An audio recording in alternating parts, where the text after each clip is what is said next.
Nous sommes vraiment ravis d'accueillir Antoine Laurent ce soir pour nous parler de son expérience qu'il a vécue à bord du bateau, du navire l'Aquarius, ce bateau de SOS Méditerranée sur lequel il a travaillé pendant 3 années, de 2016 à 2018.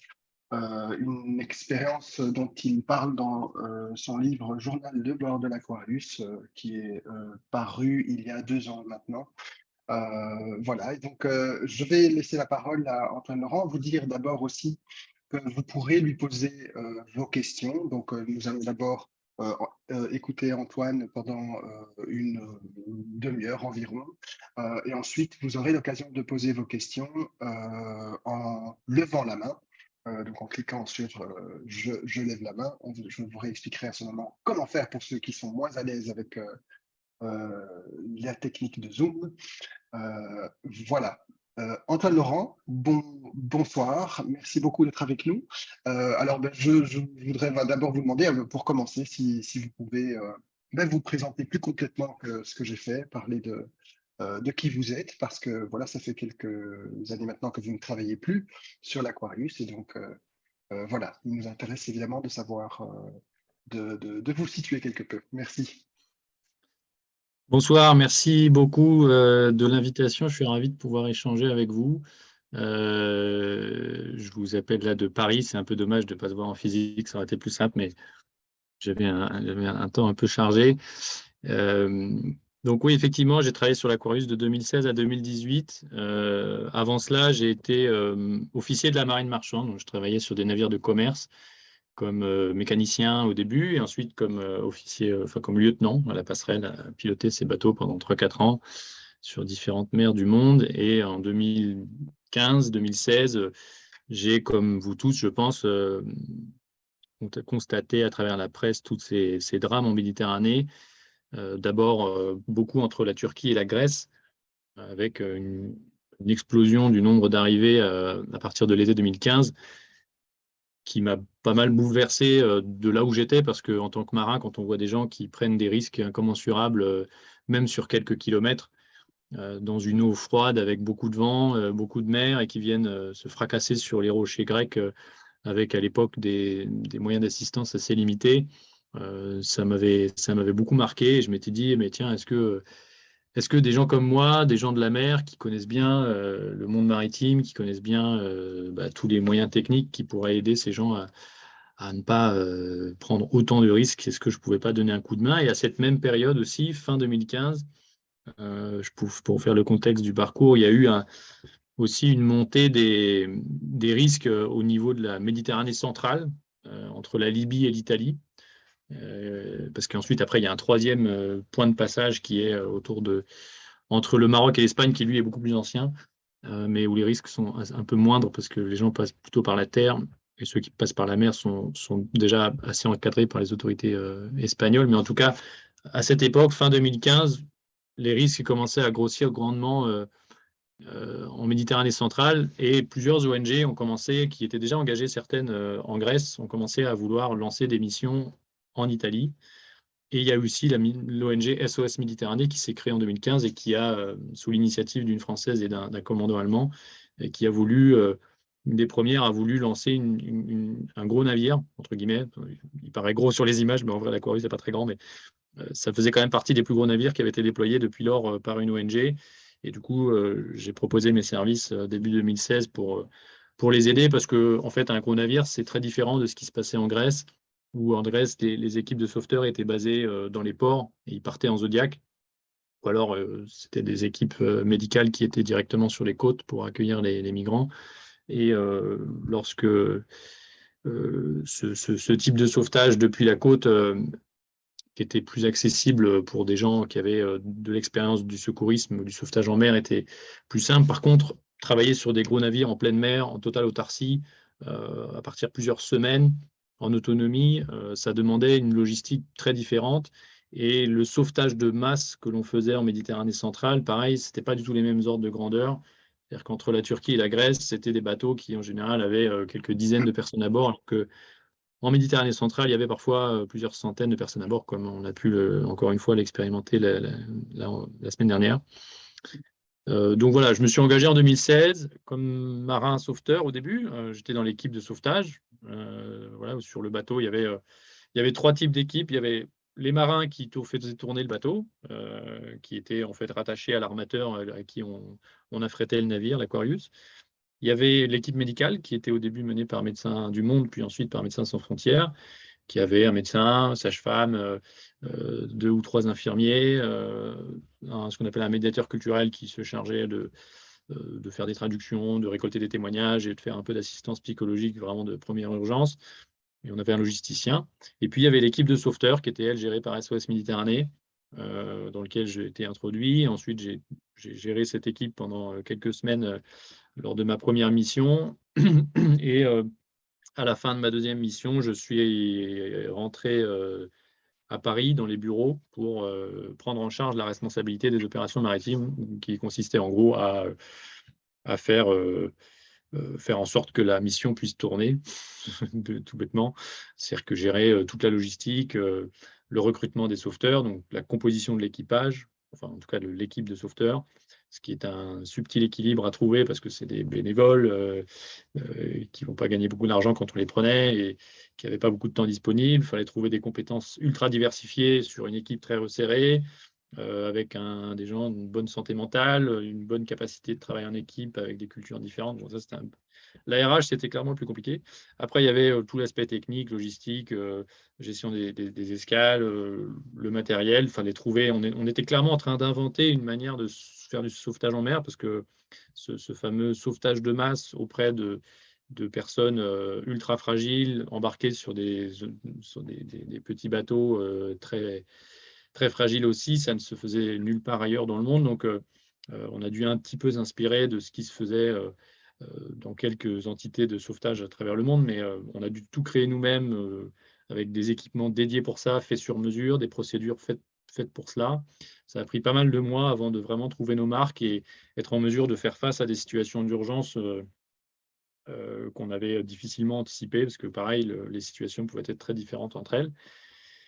Il y avait dans toute ma mission, pendant ces 1 an et demi, 2 ans, jusqu'à 2018, aussi toute la partie comment dire, stratégique, de faire en sorte que les choix que l'on faisait en mer étaient dans les clous et qu'on n'allait pas se retrouver en prison une fois arrivé en Italie parce que les risques juridiques étaient importants. De l'autre côté, quand on était en mer, on avait un risque sécuritaire très fort parce que les gardes-côtes libyens, peut-être qu'on le développera tout à l'heure, commençait à ce moment-là à monter en puissance grâce au soutien de l'Union européenne et on a régulièrement eu des menaces par des gardes à la Kalachnikov en mer. Donc, il y en avait un risque sécuritaire assez important qui est assez classique dans l'humanitaire. Mais là, pareil, c'était un peu inédit parce qu'on est en pleine mer face à des milices qui sont plus ou moins rattachées à l'État et en plus financées par l'UE sans trop qu'on le sache. Bon, bref.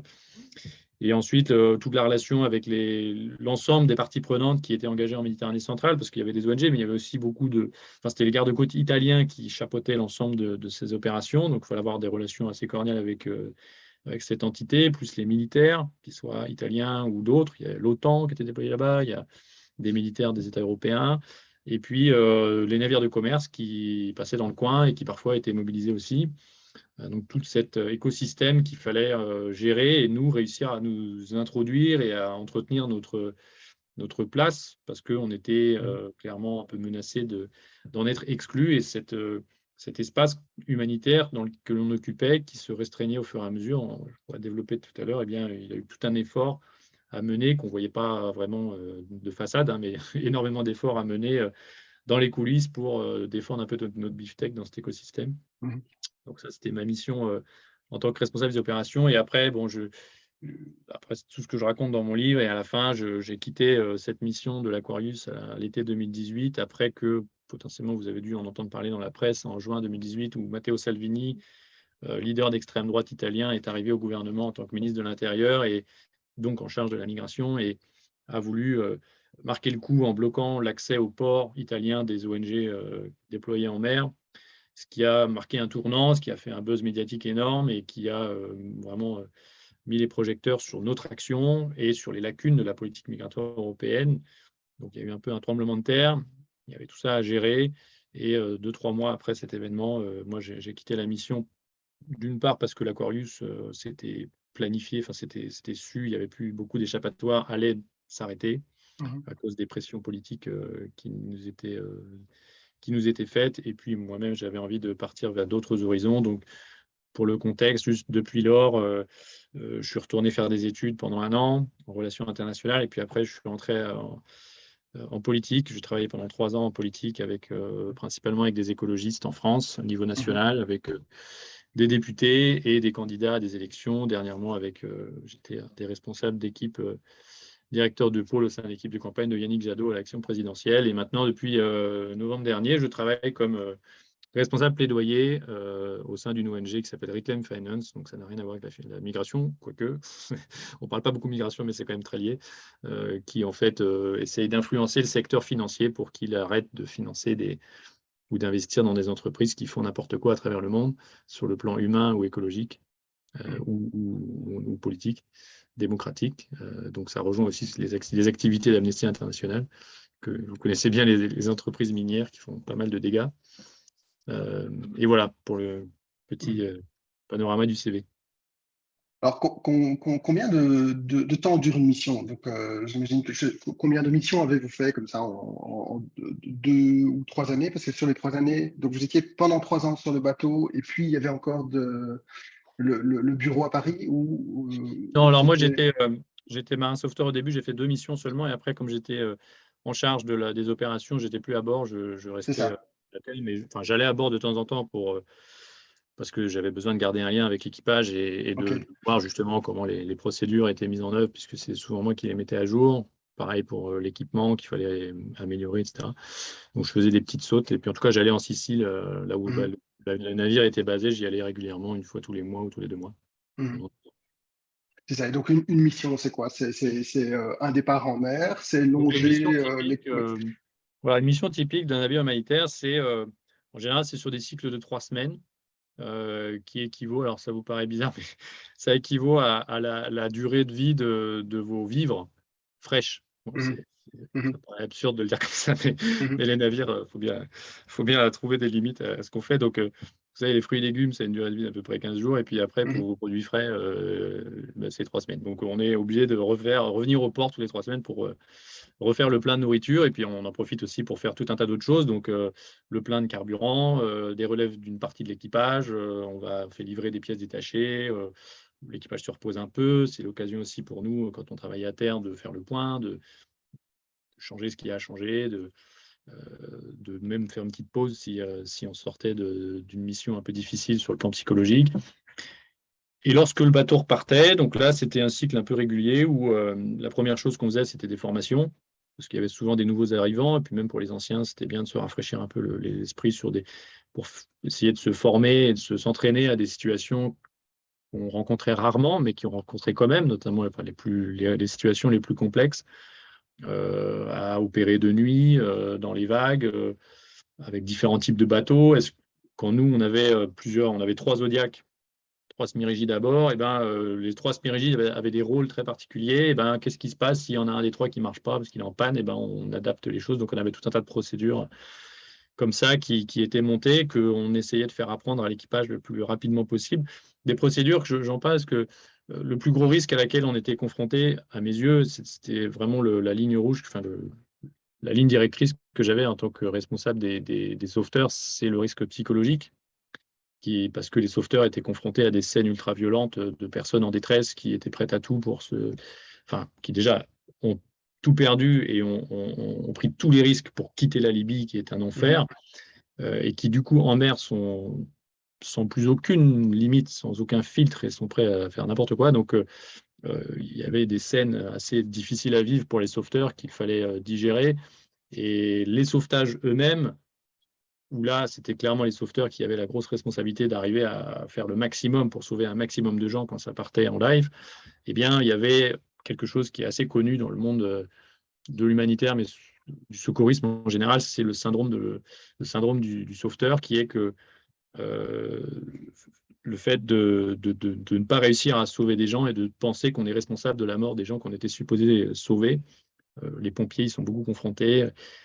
Et ça, j'ai vraiment senti que ça rongeait les esprits et que donc, pour protéger les sauveteurs, il fallait reposer au maximum les prises de décision sur les procédures plutôt que sur le discernement personnel, bien que le discernement mettait un peu d'huile dans les rouages, mais toutes les procédures qu'on mettait en œuvre, tout le système qu'on avait monté, vraiment permettait aux sauveteurs d'être beaucoup plus à l'aise, d'avoir des automatismes. Et lorsqu'on débriefait des sauvetages tragiques, on appelle ça sauvetage critique dans le langage, ça permettait de les décharger au maximum pour qu'ils puissent rester opérationnels et surtout qu'ils ne rentrent pas chez eux avec l'esprit complètement brûlé. Voilà. Outre cette procédure, est-ce qu'il y a un soutien psychologique qui est apporté aux personnes qui travaillaient sur l'Aquarius? Comment est-ce que ça se passe? Oui, alors petit à petit, on a appris à adapter nos soutiens parce que c'est déjà vivre en autarcie avec une petite équipe, tout est intense sur un bateau. Je ne sais pas si parmi les gens ici ont l'expérience de faire de la voile ou faire du bateau, mais tout est démultiplié sur un bateau. Toutes les émotions sont démultipliées, le temps est accéléré. Et donc, les gens, même s'il y avait des gens qui avaient l'habitude de la mer, on est face à une opération humanitaire complètement inédite, dans un environnement complètement inédit, et même les gens qui venaient, les médecins ou le personnel médical qui venait de Médecins sans frontières, ceux qui passaient par l'Aquarius, la plupart ont tous dit que c'était la mission la plus, pas forcément la plus difficile, mais qui les ont le plus marqués de leur carrière, alors qu'il y a des gens que ça faisait 10 ans qu'ils faisaient ça, ils ont fait des camps de réfugiés partout dans le monde, au Congo, en Irak, etc. Et l'Aquarius, c'est ce qui les a le plus marqué, parce que c'est extrêmement intense. Et donc, on avait des psychologues bénévoles qui étaient prêts à intervenir en cas d'urgence s'il y avait un sauvetage tragique qui se déroulait, qui étaient prêts à partir en Sicile dans la journée. Donc, on avait des psychologues d'astreinte en permanence qu'il fallait gérer. Et après, on avait des réseaux de psychologues à travers la France ou même l'Europe pour prendre le relais des sauveteurs une fois qu'ils rentraient à terre. Et on avait aussi une ligne d'écoute qui était mise à disposition par Médecins sans frontières, que les sauveteurs pouvaient solliciter quand ils voulaient, une fois à bord ou même à terre, pour consulter. Combien de personnes, combien de rescapés l'Aquarius pouvait-il accueillir? C'était un bateau de quelle dimension Donc l'Aquarius, il faisait 80 mètres de long. Il avait été conçu pour prendre 300 et quelques personnes, 350. Les premiers sauvetages qu'on a fait, il y avait 200, 300 personnes, on arrivait à tenir, et puis en fait, assez vite, on a dépassé la jauge, et donc on a dû adapter un peu le bateau, et au final, on a complètement dépassé les limites. On est allé jusqu'à 1100 personnes à bord à 2 reprises, ce qui était complètement hors limite, et après, on s'est dit qu'il ne fallait plus jamais le refaire. Simplement une question de place, question de sécurité, et puis même à un moment donné, ça posait des problèmes de stabilité pour le bateau. Parce que ça fait quand même du poids. Vous avez 1000 personnes qui pèsent toutes 60 kg en moyenne, ça fait un sacré poids. Donc, heureusement, c'était un bateau solide et stable, mais bon. Maintenant, l'Ocean Viking qui a remplacé l'Aquarius, je crois qu'ils ont une capacité autour des 600-700 personnes grand maximum, donc un peu mieux foutu, même s'ils ont adapté, parce que le contexte a beaucoup changé depuis. Lorsqu'on est arrivé en 2016, en fait, les autorités européennes étaient déjà très engagées sur le sauvetage en mer, notamment les gardes-côtes italiens. Et la présence des ONG était parfaitement bienvenue parce que ça venait en soutien, ça venait en renfort des actions des Italiens qui étaient complètement débordés. Et donc, on avait une vraie synergie avec les Italiens. Le centre de coordination basé à Rome, qui gérait cette zone, nous partageait toutes les informations, nous demandait plein de choses. Moi, j'allais les voir régulièrement à Rome parce que voilà, on se tutoyait, on se connaissait bien. Et au fur et à mesure, le contexte politique a changé.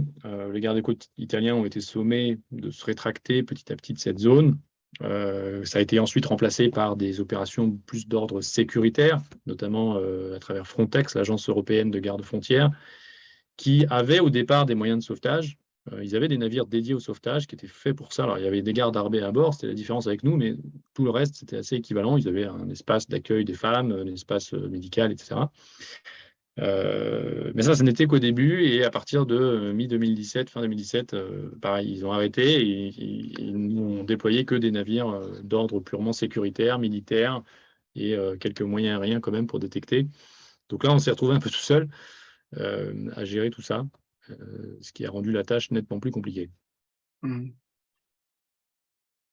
Je pense, ça nous intéresse, enfin, moi, ça m'intéresserait beaucoup de savoir quel est votre point de vue personnel sur les décisions européennes qui font que, sur l'évolution des politiques ces dernières années. Parler Ouais. de cet espace sécuritaire qui se rétrécit.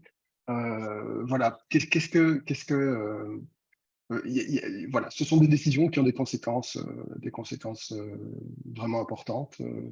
Voilà. Quel est votre point de vue là-dessus? Bon, il y a beaucoup de à dire. Déjà, pour repartir du coup de la situation en Méditerranée centrale qui est assez particulière, comme je disais, à la grande différence de ce qui se passe entre l'Espagne et le Maroc ou entre la Grèce et la Turquie, tout se passe au large. Et en fait, ça fait une grosse différence parce que c'est un peu comme ce qui se passe entre le Sénégal et les Canaries, enfin entre la côte ouest africaine et les Canaries, ou dans une autre mesure, il y a quelques navires depuis 2-3 ans qui partent du Proche-Orient ou d'Égypte pour essayer de rejoindre la Grèce ou l'Italie, donc qui font des trajectoires de plusieurs jours. Quand ça se passe au large, il faut des moyens dédiés à cela. Ça ne peut pas être juste les gardes-côtes du coin qui sont appelés un jour comme ça de temps en temps, comme ça peut arriver parfois en Grèce ou en Espagne, et qui partent faire un sauvetage. Il faut des moyens dédiés. Si vous n'avez pas ces moyens dédiés, le risque de naufrage, il est immense. Bon, là, on l'a constaté la semaine dernière, mais globalement, la possibilité pour les embarcations qui quittent la Libye de rejoindre soit Lampedusa, qui est à peu près à 250-300 km de la côte, soit la Sicile, qui est à 450 km, les chances d'y arriver sont infimes. Et même si le bateau arrive, les gens qui sont à l'intérieur, pour beaucoup, n'arrivent pas vivants.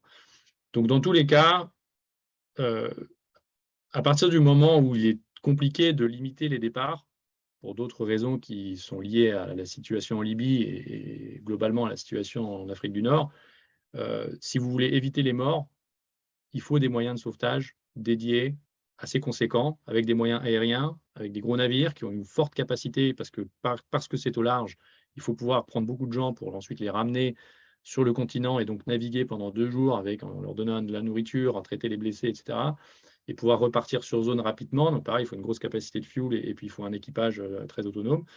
Donc il faut des gros moyens que l'Union européenne a pu faire au départ, mais qu'aujourd'hui ne fait plus, et ce depuis 2018-2019, l'Union européenne ne déploie plus de moyens de sauvetage au large de la Libye, seulement des moyens aériens de détection qui servent en fait essentiellement à alerter les gardes-côtes libyens ou égyptiens, dans une moindre mesure, et maintenant de plus en plus tunisiens, pour intercepter les migrants qui s'aventurent en mer et les renvoyer en Libye.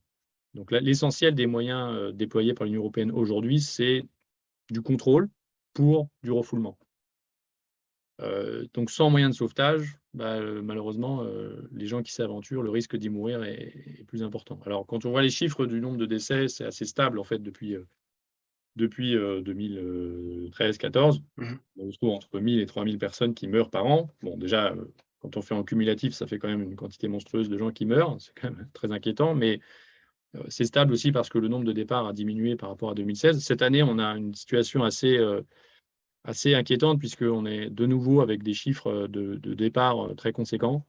Là, on est autour des 300 000, je crois, qui sont rentrés, il me semble, je ne sais plus. Tout ça, c'est juste pour expliquer la nécessité, quelle que soit la complexité du contexte, entre les difficultés d'accueil en Europe ou le fait qu'il y ait beaucoup d'arrivées en Italie du Sud ou en Espagne du Sud ou même en Grèce sur les îles, quelle que soit la complexité de la situation en Tunisie, au Maroc, en Libye, etc., à partir du moment où il n'y a pas de moyens de sauvetage en mer, forcément les gens meurent. Je ne dis pas que les gens ne mourraient pas s'il y avait aussi des moyens, mais en tout cas, si vous ne mettez pas de moyens, forcément que les gens meurent. Et le naufrage de la semaine dernière, on ne peut pas pointer uniquement la responsabilité de l'Union européenne là-dedans, évidemment, mais à partir du moment où l'Union européenne choisit délibérément de ne pas déployer des moyens de sauvetage, et c'est clairement une décision politique de ne pas le faire, ce type de naufrage, il était largement prévisible. Donc, et là, on parle de 5 à 600 morts, donc c'est quand même pas rien. Enfin, c'est très vague. Après, je pourrais parler plus longuement de la philosophie derrière et de ce qui me chagrine là-dedans, mais c'était juste pour poser cette base. Peut-être je peux juste, avant si vous voulez qu'on discute avec s'il y a d'autres questions de ce qui se passe sur les navires humanitaires pendant et après le sauvetage. Donc, le sauvetage lui-même, alors c'est toujours le plus difficile, ça c'est pareil, on ne le voit pas trop dans les reportages parce que c'est pas facile à filmer, mais le plus difficile, c'est de trouver les embarcations de migrants. L'extrême droite n'arrête pas de nous dire qu'on prend rendez-vous avec les passeurs et on fait bateau-taxi. Alors, en fait, dans les faits, moi, j'ai passé des nuits entières à la jumelle ou au radar.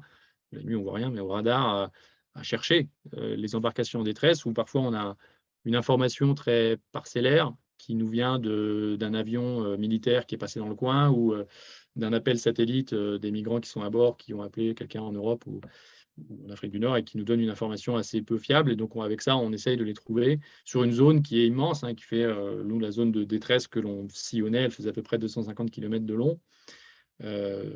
Sur 100, 150 km de large. Donc, ça peut prendre des heures, voire des jours à trouver une aiguille dans une botte de foin. Une fois qu'on arrive à la détecter, là, c'est le branle-bas de combat, on prépare tous nos équipements et la grande crainte, c'est qu'on ne sait jamais sur quoi on va tomber. Il peut y avoir tout un tas de types de différents bateaux, des bateaux en plastique, de type Zodiac, là qu'on voit. Ça peut être des petits bateaux en bois ou même des petits bateaux en plastique, ça peut être des gros bateaux en bois, comme on a vu la semaine dernière. Et nous, la façon dont on réagissait, elle était toujours un peu différente parce qu'on n'utilisait pas les mêmes équipements, on ne priorisait pas tout à fait de la même manière nos procédures. Et puis la trajectoire des zodiacs, etc. Donc, première chose, c'était d'évaluer déjà la configuration de la situation, aussi en fonction de la météo. Et après, une fois qu'on arrivait sur place, on avait toujours un infirmier ou un médecin avec nous pour faire le triage, pour voir quel était le niveau d'urgence médicale, voir combien de personnes étaient en situation d'urgence absolue ou en simple besoin d'assistance médicale immédiate. Et pareil, ça influencé beaucoup sur la façon dont on engageait nos procédures. Le tout dans un timing assez serré, puisqu'on n'était jamais à l'abri que le vent se lève en quelques dizaines de minutes ou que d'un moment à un autre, il y a un mouvement de panique ou que le bateau se brise en deux ou que le moteur s'arrête et que donc la pompe qui vide la cale à l'intérieur s'arrête et le bateau se met à couler. Donc, il fallait toujours être relativement calme pour ne pas susciter de mouvements brusques et risqués et de déstabiliser la situation. En même temps, il fallait tenir le timing. Donc, généralement, une évacuation, ça nous prenait à peu près 1 heure pour ce qui était des petits Zodiacs en plastique. Là. Enfin, il y a quand même une vingtaine de mètres de long avec 150 personnes à bord. Et puis, les gros bateaux en bois, ça nous prenait une demi-journée. Une fois qu'on avait réussi à ramener tout le monde à bord, donc là, il y avait l'équipe médicale qui traitait les cas les plus urgents. Il y avait souvent beaucoup de monde qui était brûlé. Il y avait au moins la moitié des rescapés qui étaient brûlés à la peau à cause du mélange de liquide à l'intérieur, d'eau de mer, de pâte de pétrole, de vomi, d'urine, etc. Donc, il fallait souvent leur faire passer une douche rapidement et leur donner des habits de rechange. Les femmes étaient assez vite mises à l'écart pour un check-up, déjà pour être protégées. Et il y avait beaucoup de femmes enceintes qui en faisaient une vérification assez rapide du fœtus avec une échographie. Les enfants étaient surveillés d'assez près aussi, assez vite, surtout les adolescents entre 10 et 15 ans, parce qu'ils avaient souvent c'était très instable psychologiquement à ce stade-là. Et au fur et à mesure, donc là, les gens arrivaient à bord. En général, les sauvetages se déroulaient le matin. On avait l'après-midi et le soir pour organiser un peu le pont. Le soir, tout le monde s'endormait vraiment comme des tombes. Et le lendemain matin, il y avait un éveil. On avait le sentiment que vraiment l'humanité revenait à bord parce que toutes ces personnes avaient vécu l'enfer en Libye pendant des semaines ou des mois, voire des années. Elles avaient été totalement déshumanisées, avaient perdu toute forme de dignité humaine. Et donc, quand elles arrivent sur l'Aquarius, cette petite parenthèse d'humanité qui leur était offerte, bien nous, on les éloignait de l'enfer, mais on les dirigeait aussi vers un total inconnu, parce que contrairement à ce que disent certains, ces gens ne viennent pas en Europe pour envahir ou par amour pour l'Europe. Alors, certains par amour pour le football, mais ils viennent vraiment dans se jeter à l'eau au sens propre. Ils n'ont aucune connaissance de la situation en Europe et de la façon dont eux-mêmes pourraient tracer leur chemin. Et donc, il y a quand même un stress qui reste en eux, mais le fait qu'on leur donne des repas, qu'on leur sourit, qu'on leur parle normalement, qu'on ne les frappe pas et qu'on les traite comme des êtres humains, ça offrait une humanité qui, je pense, a marqué beaucoup l'esprit de ces milliers de personnes que l'Aquarius a secouru. Et on avait une navigation pendant 36-48 heures avant d'arriver dans un port italien qui nous était désigné par les autorités italiennes. Pareil, on entend parfois que les ONG agissent de manière un peu clandestine, archaïque, anarchique, et qu'on débarquait des flux de migrants comme ça, incontrôlés, qu'on aurait perdu le contrôle de nos frontières. Vous savez, il n'y a pas un seul migrant qui rentre en Europe qui n'est pas fiché. Enfin, ils sont tous. C'est très compliqué aujourd'hui pour un clandestin de rentrer en Europe sans être reconnu. C'est vraiment, enfin, je pense qu'il n'y a même pas 1% qui arrive à faire ça. Donc, on était accueillis par par des associations et par les autorités locales dans les ports italiens. Et le débarquement se faisait sous l'égide du ministère de la Santé et de l'Immigration. Et ensuite, ils étaient envoyés dans des centres d'hébergement pour commencer à traiter leurs demandes de régularisation et d'asile.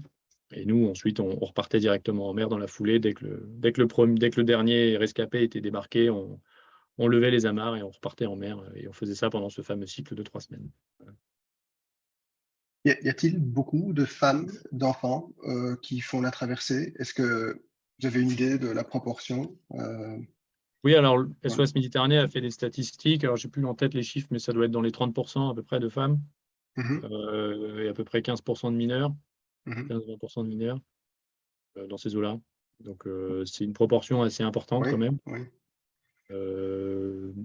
C'est assez rare que les femmes soient seules.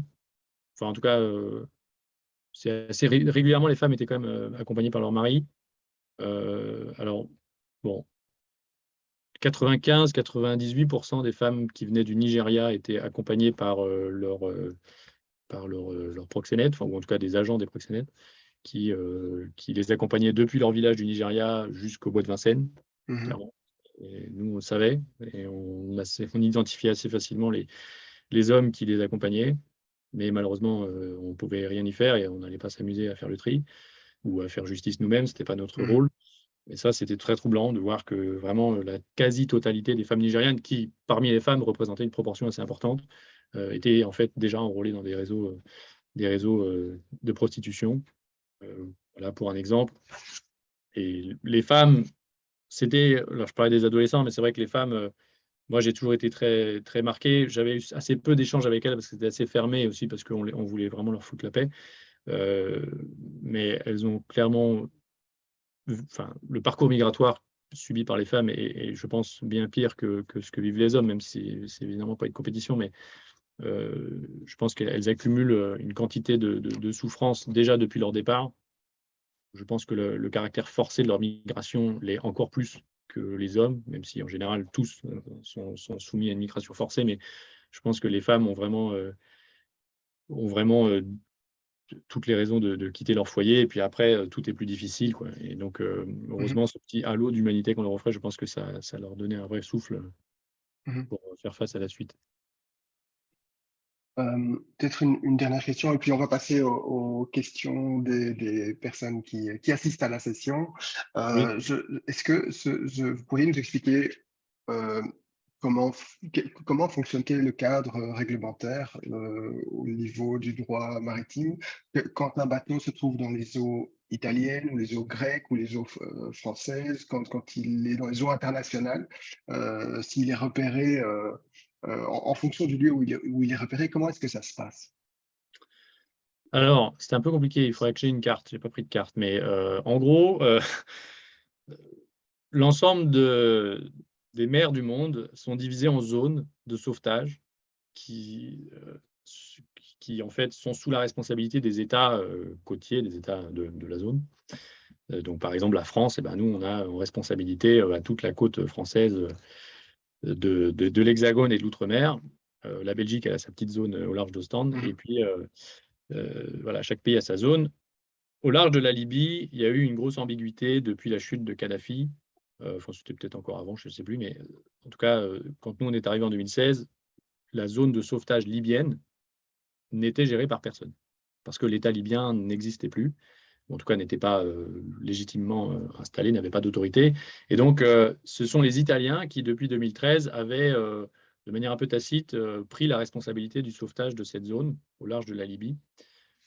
Quand je dis au large, c'est à partir des eaux internationales libyennes, donc à une vingtaine de kilomètres des côtes, jusqu'à mi-chemin avec Lampedusa, donc c'est une bande à peu près de 100 kilomètres. L'Italie l'a fait pas que pour des raisons philanthropes, c'est aussi pour des raisons stratégiques, parce que les plateformes pétrolières qui sont situées dans cette zone sont italiennes, appartiennent pour la plupart à Eni, la compagnie pétrolière italienne. Et donc, simplement pour assurer la sécurité des installations pétrolières, l'Italie avait plutôt intérêt à garder la main sur la zone. Aussi pour la pêche, qui est une activité moins importante, mais quand même.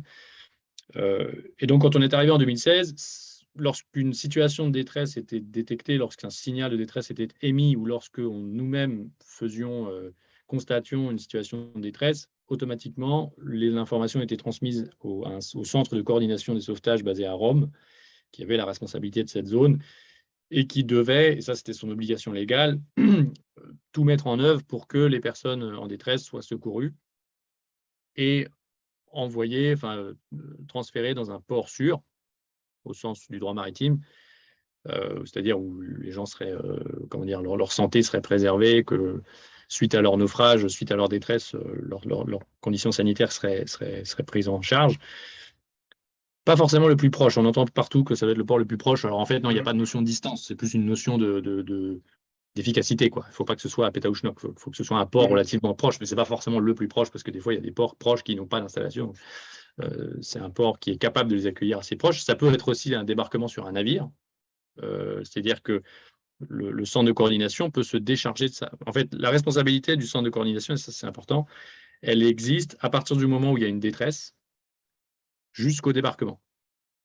Mais ça peut être un débarquement sur un bateau, si le bateau respecte les conditions d'un accueil correct. En gros, si c'est un bateau militaire avec un équipement médical de dingue, on peut considérer que les migrants les rescapés sont dans une situation sûre, et donc la situation de détresse est terminée.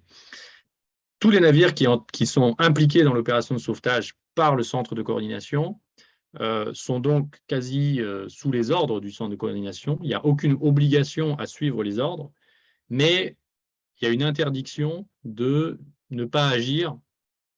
En gros, l'obligation qui incombe au capitaine, c'est vous devez porter secours dans la limite de vos capacités. Si vous sentez que vous n'êtes pas capable de le faire parce que la météo est mauvaise, parce que vous n'avez pas l'équipement qui va bien et que vous mettriez en danger votre équipage, vous avez le droit de vous rétracter. Mais si vous êtes en capacité de le faire, vous êtes obligé de le faire. Donc, tous les navires environnants sont obligés de le faire, à savoir que certains navires militaires européens ou de l'OTAN faisaient l'autruche, parfois. Ils étaient parfois juste à côté de nous, ils ne voulaient surtout pas y aller parce que ça les embêtait, ils avaient autre chose à faire. Beaucoup étaient engagés dans de la recherche de renseignements en Libye, ils avaient autre chose à faire que d'aller sauver des migrants. Donc, première chose, à partir de 2018, mi-2018, l'État libyen a réussi à récupérer la légitimité et l'autorité maritime. Donc, cette zone au large de la Libye est devenue sous la responsabilité de l'État libyen et plus sous la responsabilité de l'Italie. Et donc, nous, en tant qu'ONG, on avait l'obligation, selon le droit maritime, de rendre compte aux Libyens et non plus aux Italiens. Et sauf que le problème, c'est que le choix du port de débarquement repose sur ce centre de coordination. Jusqu'alors, c'était les Italiens qui décidaient et qui nous disaient, bon, maintenant, vous allez dans tel port italien. Sauf que quand c'est les Libyens qui se sont retrouvés responsables, forcément, les Libyens, qui étaient financés par l'Union européenne pour le faire, à coût de millions de dollars, nous disaient, maintenant, vous rentrez à Tripoli. Donc là, nous, on a été obligés de dire, non, on ne va pas aller à Tripoli, parce que ce n'est pas un port sûr. Donc, il y a eu une petite bataille juridique et sémantique pendant quelques semaines là-dessus, qu'on a réussi quand même là, pour le coup, on a été assez ferme et ça a marché. Donc, on a réussi à continuer à aller vers l'Italie, mais c'est à ce moment-là, et c'est pour ça qu'il y a eu cet événement en 2018, où en fait, on se pointait devant les ports italiens, mais les Italiens nous disaient, non, c'est plus notre responsabilité, on n'a aucune obligation de vous prendre dans notre port, puisque ce n'est pas nous qui avons géré le sauvetage, ce sont les Libyens. Et nous, on leur dit, non, mais nous, on ne peut pas aller en Libye, c'est pas sûr. Et les Italiens leur disent, c'est pas notre problème. C'est pour ça depuis 2018, pendant quelques années, les ONG se sont retrouvés à rester en mer pendant des jours et des jours, à attendre qu'un port de débarquement soit désigné par les autorités européennes. Et ma question relative aux eaux internationales, mais en fait, elle n'a pas lieu, puisque j'ai ouvert la carte que Gibson nous a mis dans la discussion. En fait, il n'y a pas d'eau internationale en Méditerranée, si je bien. Si, alors en fait, il y a une ambiguïté. Là, on est dans les détails juridiques, mais il y a une ambiguïté dans ce qu'on appelle les eaux internationales. C'est l'eau internationale, c'est la fin du territoire national. Et le territoire national s'arrête à 20 km des côtes. Ah oui. C'est ce qu'on appelle les eaux territoriales. Au-delà des eaux territoriales, ce sont les eaux internationales. Ce qui est, parfois, il y a un amalgame avec ce qu'on appelle la haute mer. La haute mer, ce sont les eaux au-delà des zones économiques exclusives, les ZEE. Mais ça, c'est un autre régime juridique. C'est le régime de partage des ressources. Ça n'a rien à voir avec D'accord. les La, questions la- de la souveraineté territoriale. la carte qui a été partagée parle de SAR, zone française, SAR, zone algérienne, etc. Ah, ça, ce sont les zones de sauvetage, oui, c'est comme ça, tout à Zone fait. de sauvetage, d'accord. Ok, Tout à très fait. bien. Merci. Il y a Voilà, d'autres mais questions, oui, oui, tout à fait. En fait, je proposais je, je voudrais vous proposer à tous de poser vos questions, mais plutôt à voix haute, en levant la main que vous pouvez lever en cliquant sur réaction et puis sur lever la main. Et avant que les premiers ne lèvent leur main, ben, je peux relayer la question de Martin Veit, qui, à propos des satellites, est-ce que grâce aux technologies et aux satellites, est-ce qu'il est possible de détecter des chargements ou des chargements ou des bateaux qui sont trop chargés Alors, visiblement c'est en danger. il m'est arrivé d'avoir un rendez-vous avec je ne sais plus quelle organisation spatiale à qui on demandait quelle était la fréquence de rafraîchissement des images satellites, parce qu'effectivement, une image satellite, elle peut pas compter le nombre de gens sur le bateau, mais elle peut en tout cas détecter une embarcation de migrants. Mais d'une part, ça coûtait extrêmement cher, et d'autre part, le rafraîchissement n'était pas si fréquent, donc ça n'a pas trop marché. Mais Mhm, par contre, euh, les drones sont parfaitement en mesure de le faire, les drones militaires, et Frontex a des drones. Donc, ce qui m'a, moi, beaucoup marqué pendant cette expérience, et c'est toujours un peu le cas aujourd'hui, c'est qu'il faut bien comprendre que les autorités européennes savent exactement ce qui se passe en mer. Ils savent aussi ce qui se passe en Libye. Une fois, j'ai discuté avec un commandant de l'opération Sophia, l'opération militaire européenne, et je lui dis, mais et pourquoi on ne peut pas avoir un peu plus d'infos sur la façon dont les passeurs s'organisent pour envoyer les bateaux au large, histoire d'anticiper les sauvetages et de ne pas se retrouver à devoir naviguer pendant une demi-journée pour aller les récupérer et d'arriver trop tard, potentiellement. Et le gars me dit, mais nous, on sait tout sur ce qui se passe en Libye. On a le nom des passeurs, on sait où ils habitent, on connaît le nom de leurs enfants, leurs chiens, on a toutes les infos parce qu'en fait, ils passent leur vie à faire du renseignement. Et ils mhm, ont des drones et des avions qui survolent la zone en permanence, y compris la côte. Et donc, ils savent très bien quand est-ce que les migrants partent, etc. Et mhm, pour autant, il n'y a que les ONG qui sont toutes seules à devoir les secourir. Et mhm, parfois, on a, comme je disais, une demi-journée de navigation pour arriver sur le point de détresse, potentiellement en arrivant trop tard. Donc, c'est pour ça que je dis, je me permets de le dire, c'est un peu grave comme accusation, parce que je mesure la gravité de l'accusation, et je l'ai dit à la télé il y a quelques jours, l'Union européenne organise la non-assistance à personne en danger. Et c'est mhm, vrai, c'est dommage et c'est déplorable, et on peut s'en attrister, mais malheureusement, c'est le cas. mhm.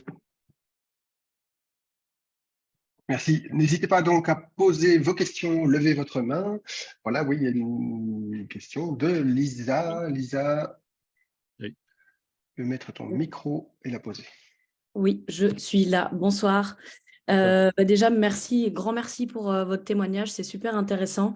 Alors, moi, j'ai une petite question qui me taraude, c'est au niveau du suivi des personnes qui étaient secourues quand elles arrivent sur le bateau et que vous repérez des situations, que ça soit critiques, médicales, psychologiques ou des mineurs isolés.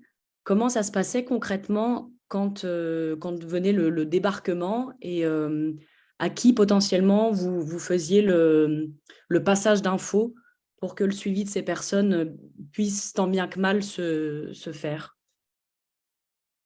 Oui, c'est une bonne question, et moi, je mets une importance particulière à la question psychologique parce que je pense que, bon, je parlais des sauveteurs tout à l'heure, c'est assez anecdotique par rapport à ce que vivent les migrants eux-mêmes sur le plan psychologique.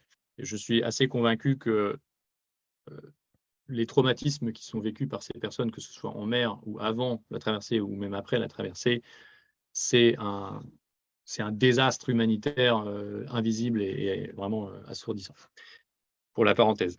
Quand on arrivait au port, alors déjà, nous, quand on avait 5, 6, 700 personnes à bord, on n'avait pas non plus une idée claire de l'état psychologique de tout le monde, parce qu'on ne les gardait à bord que quelques heures, hein, maximum 2 jours. Donc, on n'avait pas un dossier médical sur chacune d'entre elles. On avait parfois des cas vraiment compliqués sur le plan psychiatrique, où là, ils étaient isolés, parfois enfermés. Bon, là, évidemment, on les envoyait. Il y avait des psychiatres qui étaient mobilisés pour ça à terre. Mais sinon, c'était assez spartiate, assez maigre. C'était le ministère de la Santé italien qui gérait le handover, le passage de témoins entre les médecins du bord et les autorités locales sur place. Et il y avait ensuite des ONG type Save the Children ou même Médecins du Monde, non, Médecins sans frontières avec quelques gestions. En fait, les centres d'hébergement, à chaque fois, il y avait des ONG qui étaient en charge de la partie logistique ou de la partie médicale. Et donc, il y avait des représentants de ces ONG qui venaient pour prendre en témoin les dossiers médicaux les plus critiques, quoi, qui étaient préparés par le médecin de Médecins sans frontières. Mais sur le plan psychologique, on n'avait pas de diagnostic précis, évidemment. On n'avait pas ni de psychologue ou de psychiatre à bord, pour la simple raison qu'on n'avait pas les moyens et ni le temps de faire un quelconque traitement de qualité sur le plan psychologique. Mais... Par contre, après, le traitement était quasi nul. Ça, c'est le plus dommageable. Alors, une question, merci Lisa. Une question de Hélène de Leval. Vous pouvez mettre votre micro. Merci, vous m'entendez? Très bien. Oui, bonjour et merci pour cette organisation de conférence et merci à vous pour votre témoignage très touchant. Je n'ai pas bien compris la raison pour laquelle vous n'avez pas accès aux données des passeurs. Ça, j'ai pas bien compris et ce qu'on peut faire pour que ça change. Et ça, je ne sais pas si on est capable de le faire. Et aussi savoir quel est notre pouvoir d'action, nous, là où nous sommes, là où je suis, par les réseaux sociaux, par exemple, ou je ne sais pas. Voilà, comment on peut vous aider. Merci. Pourquoi on n'a pas les infos des passeurs? Déjà, il y a une barrière purement éthique. Je pense que ça ferait une grosse polémique si on se rendait compte que les ONG avaient des liens avec les passeurs. Déjà, l'extrême droite n'arrête pas de répéter qu'on a des liens. On n'en a pas, mais si on en avait, je me porterais mal. Parce que même si passeur, c'est un mot valise qui inclut un bon paquet de gens, y compris le pauvre chauffeur de bus qui fait le trajet entre le Niger et la Libye ou entre deux villes du Mali, mais parmi ce qu'on appelle les passeurs, il y a quand même des réseaux criminels sans pitié, et donc il est hors de question d'avoir les quelconques liens avec ces gens-là. Il nous arrive d'avoir des informations sur ce qui se passe en Libye, parce que des équipes d'MSF étaient présentes, parce que d'autres ONG, type le Croissant Rouge, sont présentes, et donc on peut avoir une connaissance des dynamiques de déplacement de population en Libye. On voit à peu près quels camps sont les plus chargés, est-ce qu'il y a des risques de départ, etc. Mais ça s'arrêtait là. Et après, ce que j'expliquais, c'est simplement que les autorités européennes, par les moyens déployés, eux savaient quasi en temps réel les mouvements de population sur les plages et en mer, mais pour autant n'agissaient pas en conséquence et ne transmettaient pas l'info à nous non plus. Possiblement, et enfin j'en suis même quasiment sûr, cette information servait pour les gardes-côtes libyens pour intervenir rapidement, intercepter les migrants avant que nous-mêmes arrivions sur zone et ensuite qu'ils les ramènent en Libye. Sur l'action individuelle, eh bien, c'est une très bonne question. Déjà, être proche d'Amnesty International, c'est déjà très bien. Ce n'est pas le cas de tout le monde. Non, mais moi, ce que je dis souvent, il y a le soutien moral. Il est important parce que l'esprit humaniste que vous partagez sûrement, il n'est pas, je ne dirais pas qu'il n'est pas majoritaire, mais en tout cas, il ne domine pas le débat public et il aurait pourtant raison de le faire. On est en train de perdre petit à petit les gains que l'on a eus au niveau de l'Union européenne ou même plus internationale sur les droits humains. Et moi, je suis très inquiet aujourd'hui parce que l'entreprise de destruction des droits des étrangers par l'extrême droite, c'est en fait une entreprise de remise en cause des fondamentaux des droits humains, sur les libertés fondamentales et sur le concept universaliste. Et ça aura clairement des conséquences bien plus larges que simplement la question migratoire, où l'esprit de solidarité que les droits humains forgent et façonnent à travers l'histoire, à travers d'autres règles de droit, tout cet esprit de solidarité dont nous profitons tous, quelle que soit notre place sur l'échelle sociale, eh bien, est en train de s'effriter sous la menace et sous cette entreprise de renfermement de l'extrême droite. Donc, déjà, soutien moral, soutien politique en tant que simple citoyen, mais ça peut être au-delà que le simple citoyen qui pense, ça peut être le citoyen qui s'exprime et qui agit, qui milite. Après, il y a des actions locales. Je pense que partout, et en Belgique, les moyens sont immenses. Il y a des besoins pour assister les personnes dans la nécessité, pas seulement des migrants, d'ailleurs, n'importe quelle personne fragile, que ce soit pour des raisons de précarité économique ou autre, hein, je ne sais quoi. Des gens dans le besoin, il y en a partout. Et donc, je pense qu'on a tous, enfin, pas forcément tous, mais en tout cas, ceux qui ont la capacité d'agir peuvent tout à fait trouver facilement des solutions d'action autour de chez eux. Et moi, je pense, en tout cas, c'est ma leçon à moi, que ce type d'action, il ne s'agit pas de dévouer sa vie, il s'agit simplement de donner un petit bout de sa liberté à d'autres qui n'en ont pas, eh bien, ça nous apporte beaucoup, ça nous fait tous un peu grandir. Merci, merci Hélène, et bonne route, et soyez prudents. Une question de Michel. Michel, vous pouvez brancher votre micro et la poser. C'est bon? Est-ce qu'on Oui. m'entend? On vous entend, oui. Alors écoutez, oui, merci, etc., infiniment. Moi, je suis extrêmement pessimiste parce que non seulement l'extrême droite, mais je dirais même sur la gauche, enfin pas l'extrême gauche, mais sur la gauche, on est dans un déni total. Je donnerai pour exemple, parce que je suis genevoise, donc voilà, que même le fédéral suisse va refuser les migrants climatiques. Vous entendez bien, la Suisse. Donc, je veux dire, on est dans un déni, on est dans une fuite en avant, mais épouvantable. Et moi, j'ai envie de dire, nous, on a recueilli un jeune Pakistanais, je donne des cours à des migrants, etc. On fait ce qu'on peut. Mais c'est une goutte d'eau. Je veux dire, qu'est-ce qu'on peut faire? Quel moyen de lutte, d'attaque, et je ne sais pas, moi, d'aller, les jeunes aller dans les, à Paris, enfin, des moyens beaucoup plus radicaux pour leur faire comprendre. Ils ne comprennent pas. On manifeste, on dit que ça Frontex, par exemple, c'est une horreur. On ne parle que de sécurité et que et il me semble que là, il faut qu'on ait. C'est magnifique de faire ce qu'on fait, mais je trouve que c'est parce que le futur est pire encore.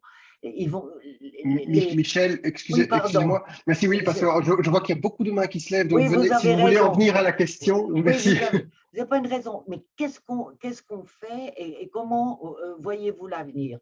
Vous, parce que c'est une fuite en avant, il y en aura de plus en plus. Qu'est-ce qu'on fait?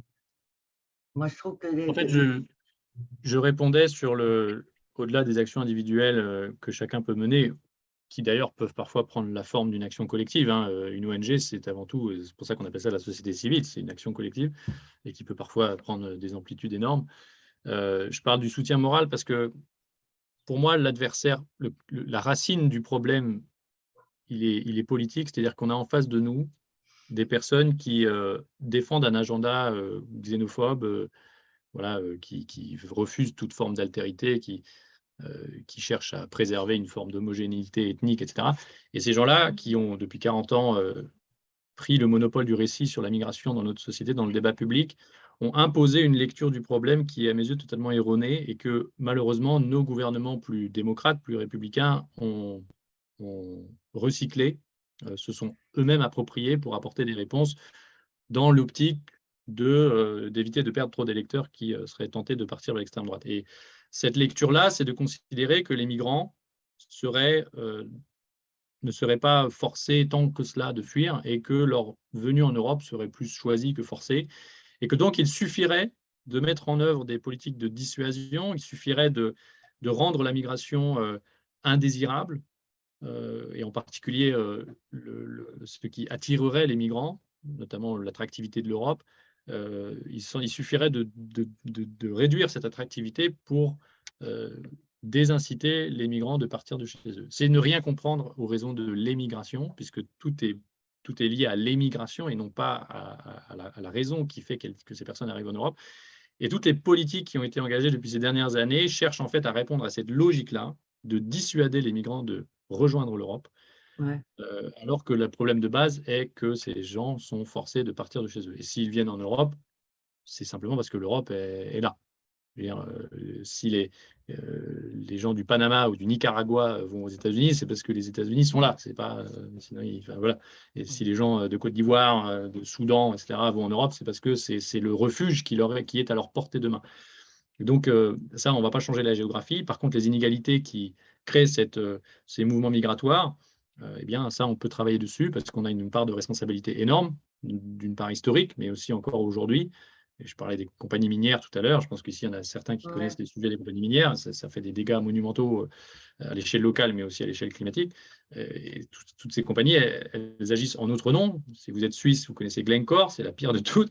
Elles le font en notre nom, avec notre argent, avec notre investissement, et pour servir nos propres besoins en énergie, par exemple, ou en matériaux. Et donc, on a une capacité d'action en tant que société européenne qui est bien plus importante que simplement agir à l'échelle purement nationale, territoriale.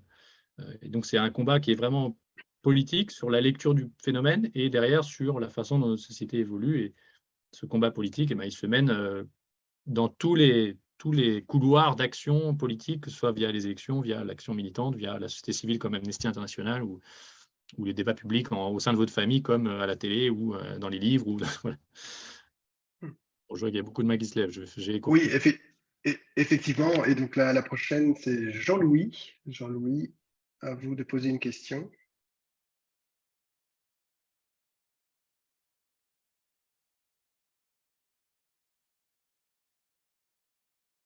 Vous branchez le micro, vous pouvez appuyer sur activer le son. Voilà. Merci en tout cas pour votre humanité qui m'a touché personnellement. J'ai travaillé comme médecin longtemps en Afrique et je retrouvais à l'intérieur de vous les élans que j'ai eus. Bon, c'est mes questions, j'en arrive. Est-ce que vous avez fait une évaluation de l'Aquarius sur vos actions et sur vos échecs? Ça, c'est une première question. Et la deuxième question, pourquoi est-ce exclusivement sur l'Europe que les migrants se dirigent? Sur la première question, alors, moi, en tant que responsable des opérations, ma mission, c'était d'être en évaluation permanente, pour être en progression permanente. Je ne pouvais pas prendre le temps de me poser pour un séminaire d'une semaine parce qu'en fait, la mission, elle tournait en permanence. Et donc, on avait mis en place un processus d'évaluation. Dès qu'un sauvetage tragique survenait, on réunissait l'équipe, on regardait, on refaisait le fil de l'action pour voir ce qui s'était mal passé et puis on essayait de réagir rapidement. Évidemment, on avait des contraintes financières et de ressources humaines. Après, plus largement, sur la façon dont l'ONG était organisée et travaillait, moi, j'ai essayé dans mon livre un peu de faire une rétrospective. Certaines raisons qui m'ont poussé à partir sont liées à cette façon de fonctionner, mais là, je ne le développerai pas ici. Mais en tout cas, il y a une question à se poser sur est-ce que les ONG auraient dû ou pas être un peu plus influentes sur le champ politique? C'est pour ça que j'en parle depuis tout à l'heure. Est-ce qu'elles auraient dû être plus actives dans la recherche de soutien en mer, soit avec d'autres ONG, soit avec les autorités, je ne sais quoi? Il y a beaucoup à se redire, parce que c'est des ONG qui sont devenues assez influentes, et je ne suis pas sûr que leur influence ait été utilisée à meilleur escient, mais bon, c'est un vaste débat. Sur l'autre question, en fait, déjà, sur les proportions de la migration internationale, il faut bien avoir en tête que le nombre de personnes qui arrivent en Europe est assez infime par rapport au nombre de migrants qui circulent à l'échelle internationale. Il y a 15 jours, il y a un chiffre qui est tombé, qui a 110 millions de migrants à travers le monde. Par rapport aux chiffres qu'on entend vis-à-vis de l'Europe, on voit bien que en perspective, en comparaison du poids économique et démographique de l'Europe, la part que l'on prend est assez minime par rapport à ce que les autres pays à travers le monde prennent, et que les migrations principales se font entre le Sud et le Sud, voire même au sein d'un même pays ou entre deux pays frontaliers. Et vous pouvez avoir en tête, par exemple, il y a des camps de migrants monstrueux en Ouganda, au Soudan, au Kenya. Quand on voit la proportion d'immigrés au Liban par rapport à la population, c'est sans commune mesure avec ce que l'on vit en Europe. Alors, je ne souhaite pas à l'Europe d'avoir cette même proportion parce que ça met le bazar, mais en tout cas, les gens ne vont pas qu'en Europe, loin de là.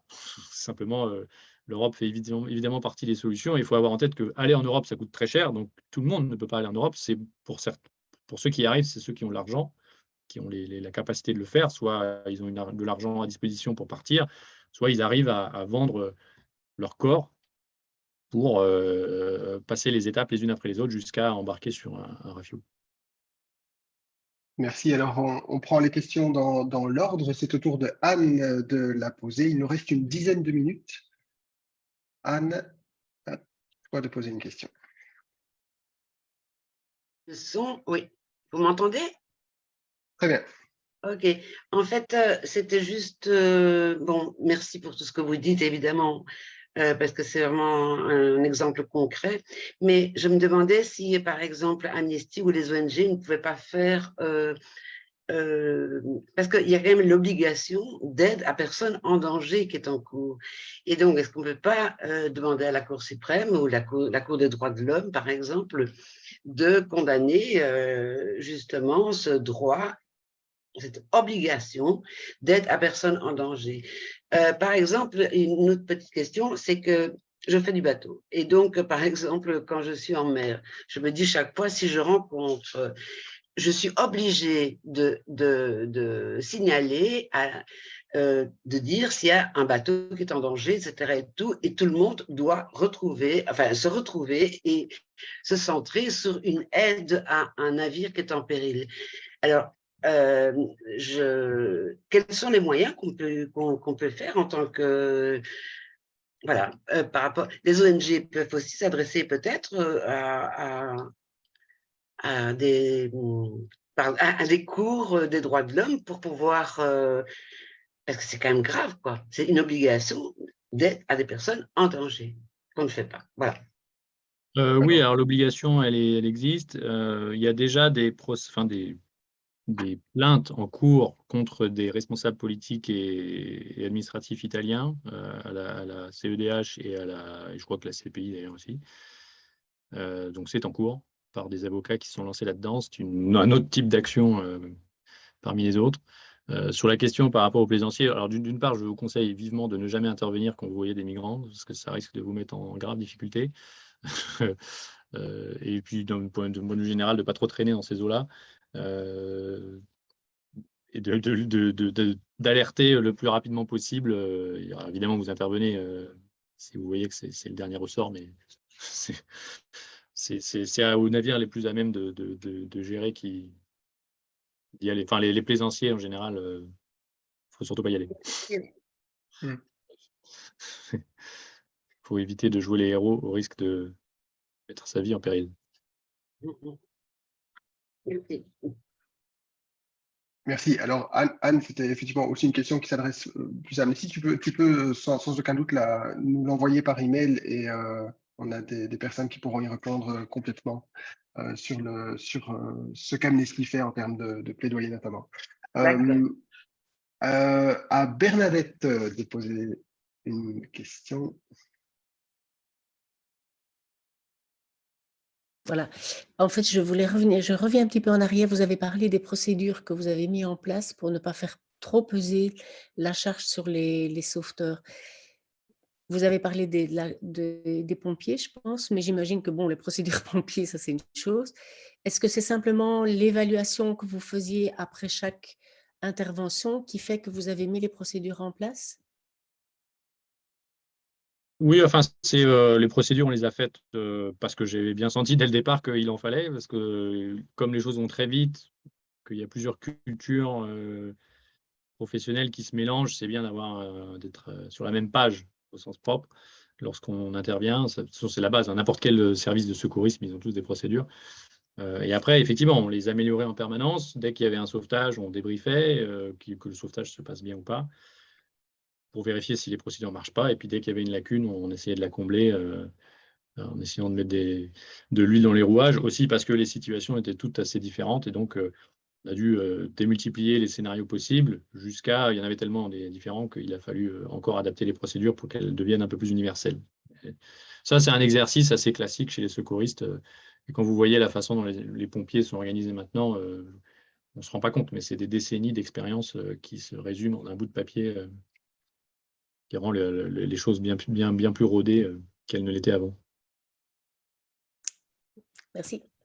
à Lise. Bonsoir, merci beaucoup. Voilà, c'était la même question que Anne, mais peut-être de manière plus pratique. Donc, on est en voilier, on sait qu'on ne doit pas intervenir parce que ça ne sert à rien, on ne sait pas faire grand-chose. Mais qu'est-ce qu'on peut quand même faire comme appel ou comme est-ce qu'on peut participer quand même à la pression pour que les autorités s'activent? Est-ce qu'il n'y a quand même pas quelque chose à faire? Bah, c'est d'alerter, c'est de relayer le message de détresse en ayant une description la plus exhaustive possible de la situation et quitte en exagérant un peu le caractère urgent, hein, même si généralement il n'y a pas besoin d'exagérer, mais pour que les autorités s'activent. La difficulté, c'est comme si vous voyez quelqu'un qui se fait renverser par une voiture dans la rue, bon, bah, voilà, il faut alerter le 15, ou enfin je ne sais plus quel est le numéro en Belgique, mais la problématique qu'on a en Méditerranée, c'est que la personne que vous avez au téléphone, c'est un professionnel du secourisme, mais il a l'ordre de ne pas intervenir. Et donc là, c'est un peu délicat. Et donc, s'il y a d'autres navires aux alentours, comme si vous aviez un médecin dans la rue à 50 mètres de là, et ben, vous lui demandez assistance pour venir vous donner un coup de main, quoi. Enfin, je dis qu'il ne faut pas intervenir, c'est juste que si vous êtes avec un voilier de 10 mètres ou de 15 mètres et que vous avez 150 personnes devant vous qui sont en détresse absolue, je peux vous garantir que ça va mal se passer. Ok, Et merci. on a encore le temps pour une dernière question. Et puis j'aurai aussi une petite question qui est dans le chat. Une question pour Madame Bazzanella.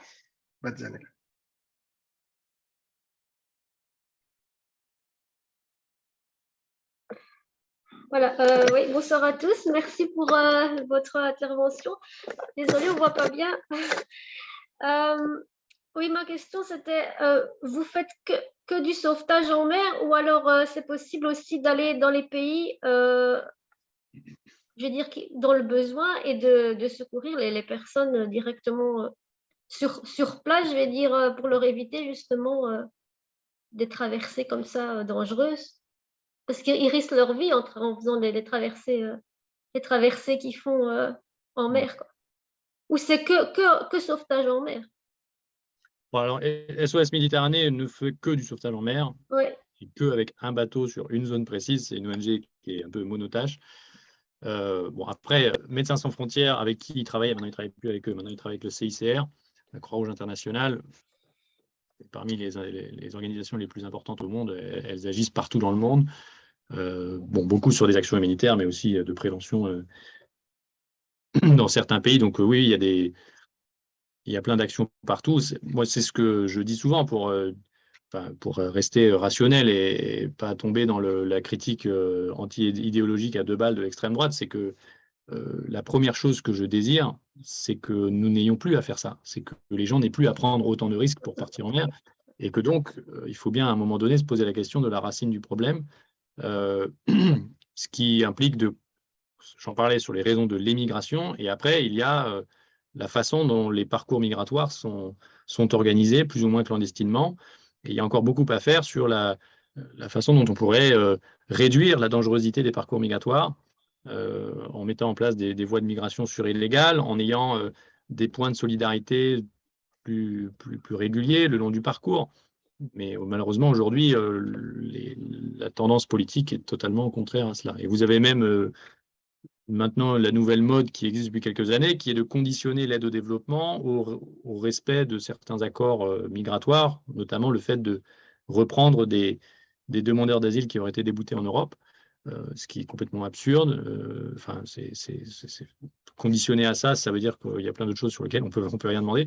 Et en plus, l'extrême droite et la droite n'ont toujours pas compris que c'est pas parce qu'on fait de l'aide au développement, qui en plus en général est assez inefficace, que la migration diminue. Parce qu'en général, c'est assez paradoxal, mais un pays très pauvre qui arrive à se développer un petit peu va avoir en général, enfin ça arrive, une émigration qui peut augmenter parce que les gens ont plus de moyens pour aller tenter de rejoindre l'Europe. Mais bon, c'est pas pour dire qu'il ne faut pas faire d'aide au développement, mais en tout cas, il faut revenir à la racine du problème, et c'est pas en injectant des millions dans des organisations surpayées qu'on va réussir à sortir ces pays de problèmes. Je pense que pour moi, et Amnesty travaille beaucoup à ça, parce que quand Amnesty travaille sur les opposants politiques, c'est justement pour s'assurer qu'il y ait des contre-pouvoirs face à des régimes autocratiques, face à des multinationales qui se foutent du droit.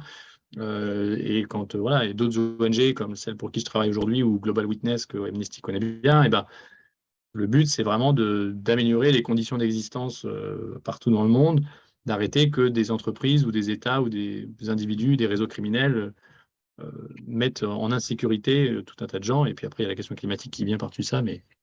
Alors, il faut changer le régime du pays concerné, alors.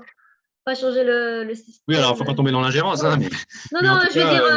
quand Amnesty protège les opposants politiques, il y a des questions de droits humains purs et simples, mais c'est aussi pour que la démocratie vive, pour que le contre-pouvoir existe, que voilà, quand on cherche à protéger des journalistes, des militants, même des élus qui sont bâillonnés, ben voilà, c'est de faire en sorte que les régimes autocratiques arrêtent d'agir en totale impunité contre une population qui ne peut plus rien faire. Alors, on arrive au terme de la rencontre. Je vais juste encore relayer une petite question de Claire qui est dans le chat, qui travaille en fait sur le parcours des Nigérianes qui sont victimes d'exploitation, dont vous avez parlé là tantôt, et qui demande si vous avez connaissance de sources, de documentation qui pourrait lui être utile pour travailler sur le sujet. C'est une bonne question. Je suis loin d'être un spécialiste de ça, mais ça se trouve. Voilà, bon, effectivement, ça doit se trouver. Donc, Claire, bonne chance pour en trouver. Écrivez-moi sur LinkedIn et je peux essayer de vous mettre en relation avec des gens. Ok, merci beaucoup et vraiment merci beaucoup pour cette heure quart passée ensemble. Avec plaisir. Merci à vous tous et toutes qui avez participé à cette nouvelle rencontre Agora Amnesty. Voilà, l'été arrive, on se retrouvera en septembre, octobre avec d'autres rencontres. Voilà, mais je vous souhaite à tous une excellente soirée. On va clôturer là. C'est toujours un petit peu brutal parce que sur Zoom, on coupe la réunion et voilà, hop, c'est fini. Il n'y a pas de jus de pomme. Voilà. Non, il n'y a pas de jus de pomme, il n'y a pas effectivement de vin. On l'aurait fait volontiers, mais voilà, c'est comme ça. Merci beaucoup, Antoine Laurent, depuis Paris. Merci à vous. Et à une prochaine fois. Au revoir tout le monde. Au revoir.